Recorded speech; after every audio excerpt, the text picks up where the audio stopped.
हाय dear student, magnet institute के इस YouTube channel पर आप सभी का बहुत बहुत स्वागत है।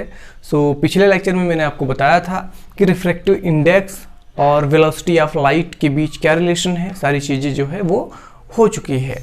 तो आज की इस वीडियो में मैं आपको ये बताने वाला हूँ कि जो वास्तविक गहराई है, मतलब जो रियल डीप है, और जो वर्चुअल डीप है, मतलब जो वास्तविक गहराई है और जो आभासी गहराई है, ठीक, और अपवर्तनांक, इन सब में क्या संबंध है। तो आप देख सकते हैं कि relation between depth and refractive index, मतलब अपवर्तन का गहराई से संबंध, ठीक।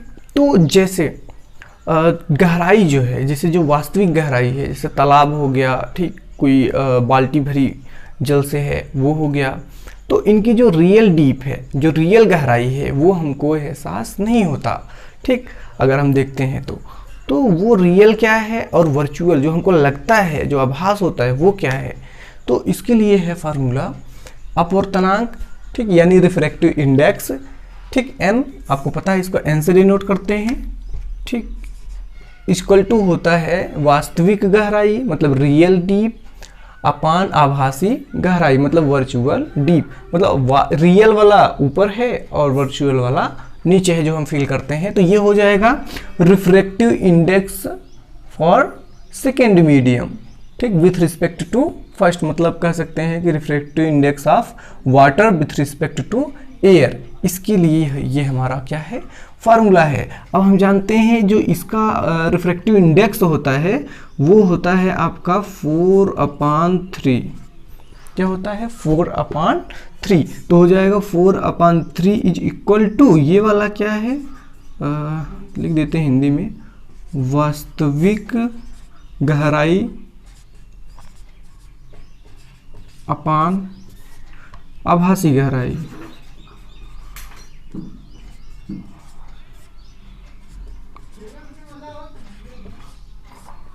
ठीक। अब इसमें से अगर हमको क्या चाहिए, वास्तविक गहराई को चाहिए, फिर से देखिएगा, अगर हमको क्या चाहिए, वास्तविक गहराई को चाहिए, तो हम आभासी को क्या कर सकते हैं, इस साइड ले आएंगे, तो हो जाएगा, डायरेक्ट हम कर देते हैं। तो वास्तविक गहराई real deep is equal to 4/3 into क्या, वर्चुअल डीप, ठीक। तो ये हमारा क्या हो गया, फार्मूला हो गया है, जिसको आप लिख सकते हैं, नोट कर सकते हैं, ठीक। तो हम यहाँ से बोल सकते हैं कि हमको बस सिर्फ क्या देखना है, बस सिर्फ फार्मूला देखना है, सिर्फ फार्मूला क्या है, अपवर्तनांक यानी रिफ्रैक्टिव इंडेक्स इक्वल टू क्या होता है, रियल डेप्थ अपान अपीरेंट डेप्थ, ठीक। अपीरेंट मतलब भी होता है क्या, आभासी, कोई दिक्कत ना है। अच्छा, यहाँ पे देख लीजिए, तो यहाँ पे आप देख सकते हैं कि यहाँ पे एक मैंने बीकर बना रखा है और एक क्या है, सिक्का है, ठीक। मान के चलिए, तो ये सिक्का जो है थोड़ा सा नीचे है, ठीक, यहाँ से कोई देख रहा है तो ये सिक्का जो क्या है वो नीचे है, बट इसमें जब पानी आ गया तो यही सिक्का यहाँ ना दिखाई दे के कहाँ दिखाई दे रहा है, यहाँ पे थोड़ा सा ऊपर। तो जो ऊपर आ गया है वो एक्चुअली में है नहीं वहाँ इतना ऊपर, लेकिन हमको दिखाई दे रहा है, तो इसको हम क्या बोलेंगे, इसको हम बोलेंगे आभासी गहराई। तो यही है। अब यहाँ से बस इसको नोट करिए, बस हो गया। तो अब हम पढ़ने वाले हैं क्या, क्रिटिकल एंगल, क्रांतिक कोण। तो क्रिटिकल एंगल क्या होता है, क्रांतिक कोण क्या होता है, इसके बारे में हम जान लेंगे। तो यहाँ पे देख सकते हैं आप, तो ये मान के चलिए क्या है, ये डेंसर मीडियम है और ये आपका है रेरर मीडियम। तो ये जो है आपका थोड़ा सा डेंस टाइप का है, मतलब मान के चलिए वाटर है, और ये आपका लाइट रेज है, ठीक। पहली लाइट रेज जो है वो जा रही है, ध्यान से देखिएगा, जब डेंसर टू रेरर जो लाइट रेज है, जब डेंसर टू रेरर जाती है तो नॉर्मल से अवे हो जाती है, मतलब अभिलंब से दूर हट जाती है। तो देखिए ध्यान से, इसको जाना चाहिए था ऐसे, इसको जाना चाहिए था ऐसे, है ना, लेकिन ये जाएगी कैसे, ऐसे, ये चली गई, ठीक। चलिए, अब हमने क्या कर दिया, ये कौन सी लाइट रेज है, पहली लाइट रेज है, इसको हमने और ज़्यादा कर दिया, ध्यान से देखिएगा, इसको हम क्या कर दिए, और ज़्यादा कर दिए। तो क्या होगा, यहाँ से कर दिए सेकंड पोजीशन। अब इसको तो जाना चाहिए था थोड़ा सा इस टाइप से, लेकिन और मुड़ जाएगी। देखिए पहला जब इतना मुड़ा है, इसका और बढ़ा दिए मान, तो इसकी भी वैल्यू क्या हो जाएगी, बढ़ जाएगी। ये गई, ये पहली थी और ये क्या है, फॉर 2 दूसरे के लिए। अब क्या होगा कि इसके वैल्यू को मैं और बढ़ा दिया, ध्यान से देखिएगा, और थोड़ा सा बढ़ा दिए 3, तो ये क्या हो जाएगी और थोड़ी सी बढ़ जाएगी 3। अब ऐसे करते करते मैं और ज़्यादा कर दिया, तो ध्यान से देखिएगा, बिल्कुल ज़्यादा कर दिए 4 आ गया। अब ये जो है कहाँ से जाएगी, मान के चलिए इससे जा रही है, ठीक, इसी से, ये है आपका 4। फिर से थोड़ा सा समझिएगा, इस बार अच्छे से समझिए क्योंकि ये बहुत इंपॉर्टेंट है, ठीक। सो पहली लाइट रेज यहाँ से गई, जब पहली लाइट रेज यहाँ से गई तो क्या हो गया, इसका जो मतलब अपवर्तन हुआ, ठीक, तो कहाँ से हुआ, यहाँ से जाना चाहिए था हमको ऐसे, बट चली गई ऐसे। इसको हमने अच्छा इंसिडेंट एंगल को थोड़ा सा और बड़ा कर दिया, तो फिर क्या हो गया, यहाँ से गया, और थोड़ा सा बड़ा कर दिया, यहाँ से गया, थोड़ा सा और कर दिया तो यहाँ से गया। यहाँ से देखिएगा, इसके जो ऊपर है वो क्या है, रेरर मीडियम, लेकिन अगर इसके नीचे की बात करें तो डेंस मीडियम है। सो इसके बीच, इसके बॉर्डर, इसके सरफेस से जब जा रही है ना, तो ये कितने एंगल, नॉर्मल से कितना एंगल बना रही है, देखिए जरा, ये या कितना हुआ 90 डिग्री, बस इसी को हम बोलेंगे क्या, क्रिटिकल एंगल। किसको, 4 को, 1 को नहीं बोलेंगे। क्यों नहीं बोलेंगे, क्योंकि इससे थोड़ी ना 90 एंगल बना था, इससे नहीं बना, इसको किए, इससे भी नहीं बना, इसको किए, इससे भी नहीं, इससे बन गया। तो ये देखिए, ये जो है आपका, ये वाला जो आई है, ठीक, मतलब ये वाला जो इंसिडेंट एंगल है, इसी को हम बोलेंगे IC, मतलब क्रिटिकल एंगल। तो मतलब कि इंसिडेंट का वह मान, इंसिडेंट एंगल का वह वैल्यू, वह मान जिससे क्या हो जाए, ये रिफ्रैक्टेड एंगल का मान जो है 90 डिग्री हो जाता है, उसे हम कहते हैं क्रिटिकल एंगल। तो हो जाएगा आपका, ऐसे कर सकते हैं कि आपतन कोण का वह मान जिससे अपवर्तन कोण का मान 90 अंश होता है, क्रांतिक कोण कहते हैं, ठीक। या आप कह सकते हो कि मतलब कि कोई ऐसी वैल्यू क्रिटिकल एंगल की जिससे रिफ्रैक्टेड जो एंगल है, रिफ्रैक्टेड एंगल का वैल्यू जो है वो 90 डिग्री हो जाती है, तो उसे क्या कहते हैं, इस वाले को क्रिटिकल एंगल कहते हैं।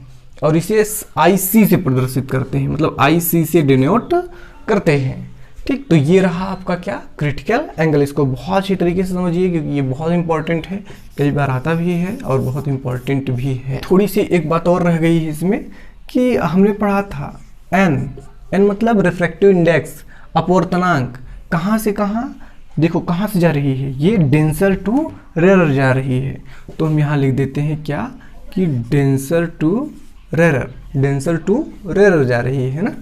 तो डेंसर टू रेरर जब जा रही है तो इसमें होता है क्या, sine I upon sine R। तो ध्यान से देखिएगा, साइन I कौन सी ले रहे हैं, ये वाला, तो साइन I ना कह के हम साइन C कह देते हैं, ठीक है, ये वाला।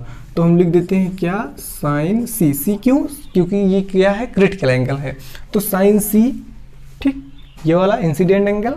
और बाकी रिफ्रैक्टेड एंगल क्या है, 90 डिग्री, तो क्या हो जाएगा, साइन 90, है ना।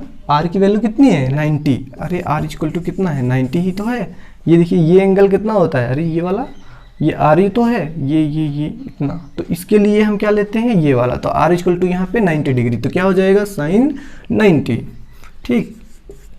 तो इसको थोड़ा सा हम आगे बढ़ाते हैं, तो हो जाएगा R इक्वल टू, ये हो गया क्या आपका, sine C upon sine 90 degree का वैल्यू कितनी होती है, 1 होती है, जो आपको शायद अभी नहीं पढ़ाया गया होगा, क्लास 10th के मैथमेटिक्स में है ये साइन कॉस वगैरह, तो इसमें आपको बता दिया जाएगा। खैर, तो अब ये देखिए, denser to rarer equal to क्या है, साइन C अपान 1। अगर हम इसको क्या कह दे, R&D, मतलब रेरर टू डेंसर अगर हम कर देते हैं तो ये उलट जाएगा थोड़ा सा, 1 अपान हो जाएगा साइन C, बस ये। तो इसको भी आप नोट करना चाहे तो नोट कर सकते हैं, ठीक। अच्छा, इतना नोट कर लीजिए, फिर आगे हम बढ़ते हैं। तो अगला हेडिंग है आपका पूर्ण आंतरिक परावर्तन, टोटल इंटरनल रिफ्लेक्शन। जी हाँ, रिफ्लेक्शन, ठीक, नॉट रिफ्रैक्शन।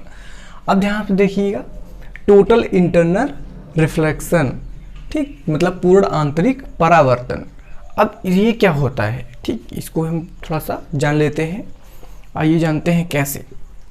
तो फिर से वही चीज़, अगर आपको पिछला आ गया होगा, मतलब पिछला समझ में आ गया होगा, तो ये बहुत अच्छे से समझ में आएगा। खैर, फिर से वही चीज़ मान के चलते हैं, ये कोई डेंसर मीडियम है, वाटर ही मान सकते हैं आप, ठीक। ये क्या है आपका डेंसर मीडियम हो गया, ठीक। ये हो गया आपका डेंसर मीडियम, और ये क्या होगा फिर रेरर मीडियम। फिर से वही चीज़ देखिए, जो लाइट रेज है उसको हम लेके जा रहे हैं कि एक लाइट रेज है वो उसको जाना चाहिए था सीधा, बट वो क्या हो गया, ऐसे चला गया, ठीक। यहाँ पे थोड़ा सा नॉर्मल बना देते हैं हम, ये रहा हमारा नॉर्मल, ठीक। अब देखिए ये पहली जो लाइट रेज है, पहली जो क्या है लाइट रेज, वो चली गई। जब light rays denser to rarer जाती है तो नॉर्मल से अवे, नॉर्मल से दूर हट जाती है। तो पहली जो लाइट रेज है वो चली गई, जैसे ही ये रेरर में एंट्री की वो नॉर्मल से क्या हो गया, अवे, दूर हट गई।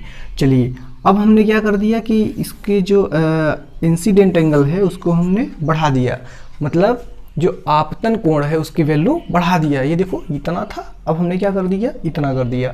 तो क्या हो जाएगा, ये जो अब यहाँ से जा रहा था अब यह क्या करेगा, और मुड़ जाएगा, ठीक। यहाँ से जाने लगा, ये पहला है और ये दूसरा। समझते रहिएगा, समझते रहिएगा। आगे देखते हैं, थोड़ा सा और हमने बढ़ा दिया, ठीक। थोड़ा सा और बढ़ाएंगे तो ये भी क्या हो जाएगा, और बढ़ गया, 3 पोजीशन पे आ गया, ठीक। अब देखिए ध्यान से, अब हमने क्या कर दिया, थोड़ा सा और बढ़ा दिया। अगर हम और बढ़ा देंगे 4 नंबर पे, तो ये कहाँ से जाएगा, अब यहाँ से गया था, अब ये यहाँ से जाएगा। वही चीज़ जो आप पीछे पढ़ चुके हैं, यहाँ से गया, ये है 4 लाइन, है ना।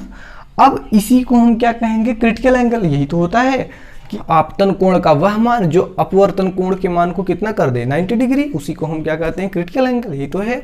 सो ये जो है आपका ये वाला जो एंगल है, इसको हम बोलेंगे क्या, IC, ठीक। इसको हम क्या बोलेंगे, IC, मतलब क्रिटिकल एंगल है। क्यों, क्योंकि ये इसकी वैल्यू जो है वो रिफ्रैक्टेड एंगल का वैल्यू कितना कर दिया, इसने कर दिया 90 डिग्री। तो ये हो गया हमारा क्रिटिकल एंगल। अब हमने क्या कर दिया, तो अभी भी हम नहीं रुके, अब हम सोच रहे हैं कि यार इसके आगे क्या होगा, देखते हैं। सो अब ये देखिए जो ये एंगल था इसको और बढ़ा दिया, और बढ़ा दिया, ठीक। देखते हैं क्या होता है। तो और बढ़ा दिया हमने, किस पर, 5 पर। अब क्या होगा, अब हम देखते हैं। तो अब ये देखो बढ़ते बढ़ते बढ़ते बढ़ते यहाँ तक तो आ गया। अब एक पॉइंट और बढ़ाने से ये क्या होगा, यहाँ से जाएगा, बिल्कुल ऐसे ही जाने लगेगा, ठीक। ये देखिए, तो ध्यान से देखिएगा, पहला जो है वो क्या हो गया, डेंसर टू रेरर गया और थोड़ा सा अपने मार्ग से डेविएट हो गया। ये भी डेविएट, ये भी ये गया और 90 डिग्री पे गया, अर्थात ये क्या है, मतलब ये क्या है, क्रिटिकल एंगल है। अब इससे आगे हम कर देते हैं 5 नंबर वाला। तो देखिए ये ऐसे जा रहा है और यहाँ पे मतलब कि टकरा कर फिर उसी माध्यम में वापस, उसी मीडियम में वापस रिटर्न हो रहा है। कहने का मतलब है कि यहाँ पे क्या है, रिफ्रैक्शन है या रिफ्लेक्शन है। तो आपका आंसर होगा क्या है, ये देखिए 1 मीडियम से गया है, मान के चलिए डेंसर है तो डेंसर मीडियम से गया, ठीक, और रेरर से टकरा कर फिर डेंसर में ही आ गया। तो इसी को तो कहते हैं रिफ्लेक्शन ऑफ लाइट। तो इसका क्या हो गया, reflection of light, not refraction. इन चारों का रिफ्रैक्शन हुआ है, बट इसका क्या हो गया, रिफ्लेक्शन। मतलब इन चारों का क्या हुआ है, अपवर्तन हुआ है, लेकिन इसका क्या हो गया, परावर्तन हो गया। देखिए यहाँ से गया, यहाँ टकराया और उसी माध्यम में वापस लौट आया। तो देखिए ये इंटरनल हो रहा है, आंतरिक, मतलब अंदर ही अंदर हो रहा है। देखिए यहाँ अंदर से ही गया और टकराया और फिर अंदर ही वापस आ गया पूरी तरीके से। तो क्या हो गया, पूर्ण आंतरिक परावर्तन। तो यही है आपका प्रकाश का पूर्ण आंतरिक परावर्तन, टोटल इंटरनल रिफ्लेक्शन। तो ये हो गया आपका कंप्लीट। तो आप इसको एक बार फिर से देख सकते हैं, जान सकते हैं, समझ सकते हैं, ठीक। तो इसको आप फिर से देख लीजिएगा। हम इसको थोड़ा सा कंडीशन बताते हैं कि टोटल इंटरनल रिफ्लेक्शन कब होता है, मतलब पूर्ण आंतरिक परावर्तन कब होता है। इसकी कंडीशन क्या है, इसकी 2 कंडीशन है। पहला कंडीशन क्या है वो देखिएगा। पहला कंडीशन ये है कि जो लाइट रेज है वो डेंसर, कहाँ से, डेंसर टू रेरर में जानी चाहिए। मतलब सघन माध्यम से विरल माध्यम में जाना चाहिए। तो देखिए ये सघन था और ये विरल था, मतलब ये डेंसर था और ये रेयर था। इसकी जो मॉलिक्यूल्स थे वो बहुत पास पास थे, इसके बहुत दूर दूर थे। सो हम कह सकते हैं कि जब डेंसर टू रेयर जब लाइट रेज जाएगी तभी ये घटना घट सकती है। अगर आप सोचेंगे कि भाई रेयर टू डेंसर आए, तब ऐसा नहीं हो सकता। क्यों नहीं हो सकता? क्योंकि तब अवे मतलब कि नॉर्मल से अवे थोड़ी नहीं जाएगी जो लाइट रेज है। अगला देखते हैं दूसरा क्या है कि जो इंसिडेंट है, इंसिडेंट एंगल मतलब आई की जो वैल्यू होगी वो आई सी से बड़ी होनी चाहिए। मतलब इंसिडेंट एंगल जो होगा वो क्रिटिकल एंगल से बड़ा होगा, ज़्यादा होगा। यहाँ पे देख सकते हैं ये आपका 4 वाला क्या है, आईसी है क्रिटिकल एंगल। अगर इससे कम होता तो थोड़ी ना होता रिफ्लेक्शन ऑफ लाइट। इससे जब ज़्यादा होगा मतलब आईसी से जब आई की वैल्यू ज़्यादा होगी, ऊपर चाहे जितना आप लेके जाइए, ठीक, तभी क्या होगा, टोटल इंटरनल रिफ्लेक्शन होगा। ये था आपका 2 कंडीशन, जिसको आप अच्छी तरीके से पढ़ लीजिए, समझ लीजिए, नोट कर लीजिए। और आज के लिए बस इतना ही। ठीक, आपको ये वीडियो कैसा लगा इसको भी आप बताते रहिए, कमेंट वगैरह की करते रहिए। और थैंक यू।